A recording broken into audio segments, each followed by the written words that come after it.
UB News presents Connecting the World with Seema travel digitally. अब दुनिया घूमिए और जानिए नई जगह। Travel digitally.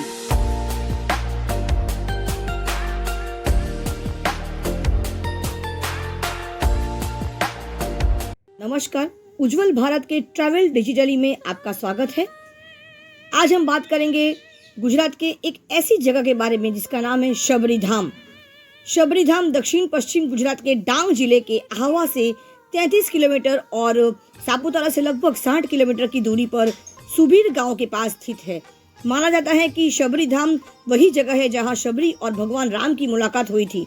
शबरी धाम अब एक धार्मिक पर्यटन स्थल में परिवर्तित हो जा रहा है। यहाँ से कुछ ही किलोमीटर की दूरी पर पंपा सरोवर भी है। ऐसा माना जाता है कि ये वही स्थान है जहाँ हनुमान की तरह शबरी ने भी स्नान किया था। घने जंगल को वही दंड कार्य माना जाता है जहाँ से 14 साल के वनवास के दौरान राम, लक्ष्मण और सीता गुजरे थे। यहाँ के जनजातीय लोगों की लोक कथाएं भगवान राम, सीता और लक्ष्मण से भरी हुई है। रामायण के अनुसार शबरी ने भगवान राम को जंगली बेर खिलाए थे, लेकिन इससे पहले उन्होंने इन बेरों को चखकर ये सुनिश्चित कर लिया था कि ये मीठे हैं या नहीं। यहाँ एक छोटी सी पहाड़ी पर एक छोटा सा मंदिर पहले बना हुआ था, लेकिन उसके बाद हमारे देश के प्रधानमंत्री श्री नरेंद्र मोदी के द्वारा यहाँ पर एक खूबसूरत सा मंदिर का निर्माण किया गया है। यह मंदिर के आसपास छोटे छोटे बेर के पेड़ दिखते हैं। मंदिर में रामायण से जुड़ी और खास तौर पर रामायण के शबरी प्रसंग से जुड़ी तस्वीरें बनी हुई है। यहाँ शबरी कुंभ आयोजित होता है। अब बात करेंगे आपको इस विशेष मंदिर के बारे में। ये मंदिर लगभग 2006 में निर्माण हो चुका था और इसकी भूमि पूजन के लिए हमारे देश के प्रधानमंत्री श्री नरेंद्र मोदी जी खुद स्वयं यहाँ पर पधारे थे और इस मंदिर को एक यात्रा धाम के स्वरूप में परिवर्तित कर दिया था। आप देख सकते हो कि इस प्राकृतिक सौंदर्य के साथ साथ ये शबरी धाम को इतना खूबसूरत बना दिया गया है कि जब भी यहाँ पर स्टैच्यू ऑफ यूनिटी के लिए जब लोग देखने आते हैं तो हमारे प्रधानमंत्री जी ने ये भी कहा है, जब आप एकता के प्रतीक को देखने आते हो तो आपको शबरी धाम से होकर गुजरना पड़ेगा। शबरी धाम एक खूबसूरत जगह के साथ साथ एक धार्मिक स्थल भी है और हमारे संस्कृति से जुड़ी हुई एक धार्मिक और एक पवित्र स्थान माना जाता है। जब हम भक्तों की बात करते हैं तो सबसे पहला नाम हनुमान जी का हमारे मन में प्रतीत हो उठता है।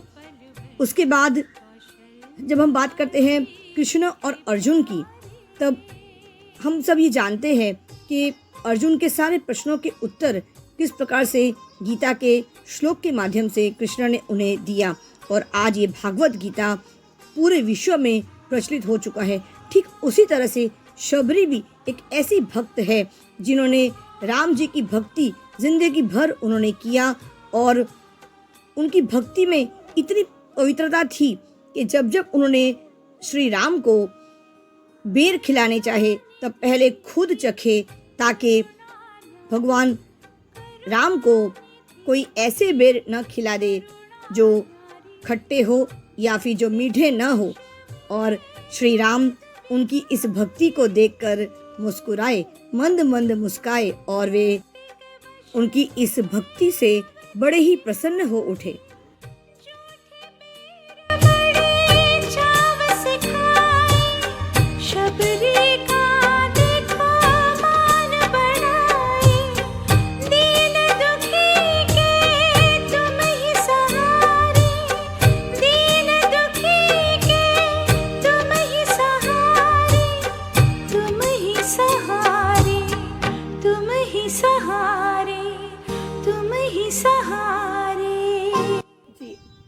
आज हम आए हैं, ये है शबरी धाम। ये वही जगह है जहाँ पे हमारे भगवान श्री रामचंद्र जी लक्ष्मण और सीता मैया के साथ इस जंगल के विस्तार में आए थे और उनकी परम भक्त जो जानती ही नहीं थी कि उनके सामने श्री स्वयं परम भगवान ईश्वर रामचंद्र जी बैठे हैं। उन्हें लगा कि यहाँ पर एक राजा आए हैं और उनके राजा को खट्टे बेर न खिला दे या कोई ख़राब बेर न खिला दे।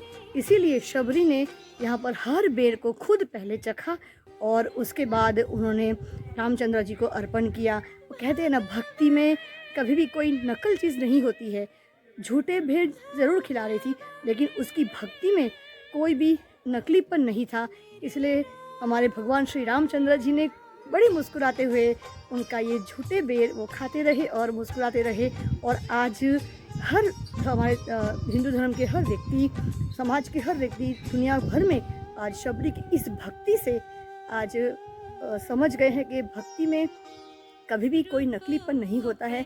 झूठे बेर खिलाते समय उसे थोड़ी ना पता था कि वो श्री भगवान राम को खिला रहे हैं। उसे तो इतना ही पता था कि जो राजा आ रहे हैं उसे कोई भी बेर खराब नहीं मिलना चाहिए। इसीलिए वो खाती गई, चखती गई और परखती गई, और चखने के बाद, परखने के बाद फिर उसने श्री भगवान राम श्री कृष्ण को अर्पित किया।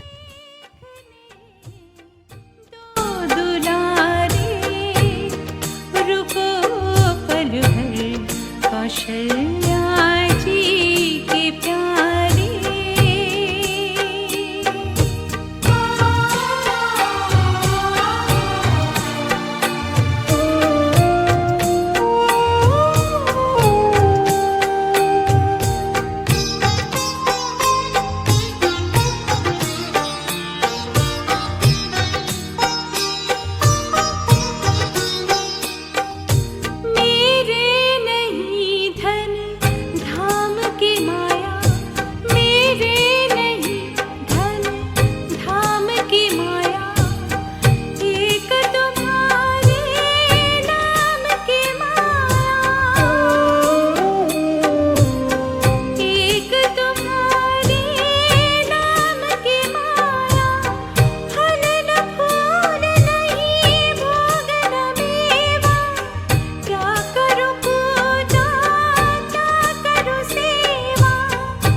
आइए अब आपको ले चलते हैं एक ऐसे सरोवर की ओर जिसका नाम है पंपा।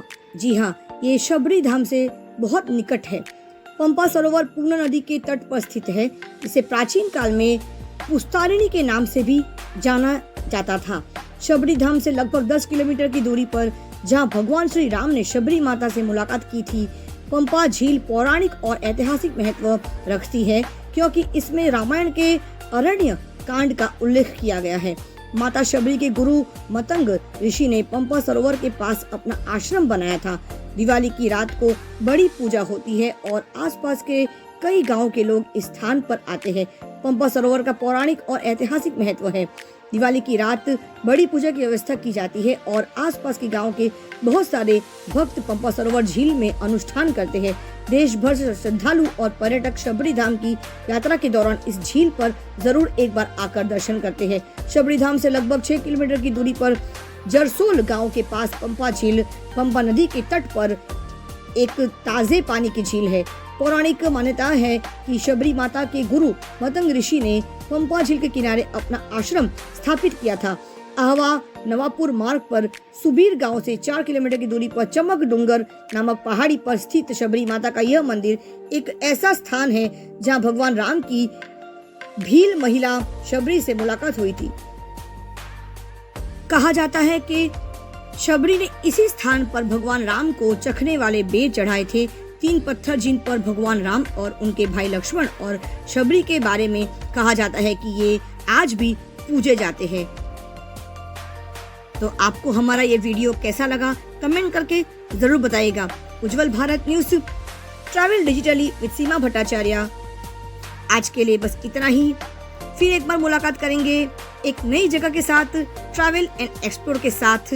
Travel digitally with Seema Bhattacharya. आज के लिए बस इतना ही। चैनल को लाइक करें, शेयर करें, सब्सक्राइब जरूर करें और हाँ, कमेंट करना मत भूलिएगा, क्योंकि आपका साथ ही हमारा विकास है। सबका साथ सबका विकास। धन्यवाद।